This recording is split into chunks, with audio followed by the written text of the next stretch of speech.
यहाँ मिकोला ने भी कर्नल को अपनी पूरी कहानी बताई कि रशियन सैनिकों ने कितनी बेरहमी से उसकी वाइफ को मार डाला।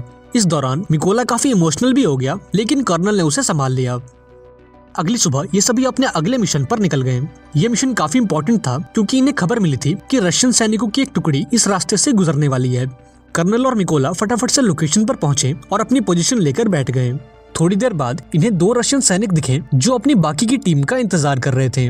यहाँ मिकोला ये नोटिस करता है कि उनमें से एक सैनिक वो है जिसने उसकी वाइफ को गोली मारी थी और वो मिकोला के ठीक निशाने पर था। यहाँ मिकोला ने गोली चलाने की परमिशन मांगी, पर कर्नल ने ऐसा करने से मना कर दिया।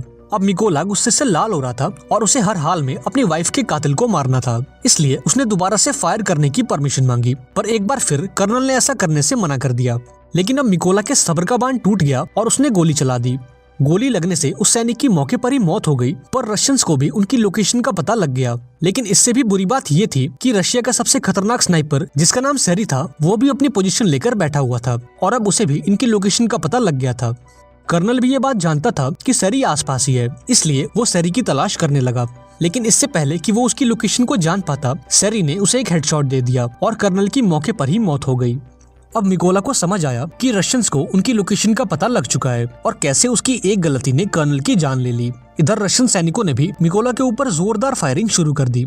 अब बिगड़ते हालात को देखते हुए मिकोला ने पीछे हटने का फैसला किया। उसने कर्नल की बॉडी उठाई और अपनी पोजीशन से पीछे आने लगा। जल्द ही वो दुश्मनों के इलाके से बाहर आ गया और सीधा अपने बेस पर पहुंचा। अब मिकोला को कर्नल की मौत का काफी अफसोस था और वो खुद को इसका जिम्मेदार ठहरा रहा था। यहाँ उसने कसम खाई कि वो सेरी को जान से मार देगा और कर्नल की मौत का बदला लेगा। जल्द ही मिकोला को 2 रशियन स्नाइपर्स की खबर मिली और वो फौरन अपने अगले मिशन पर निकल गया।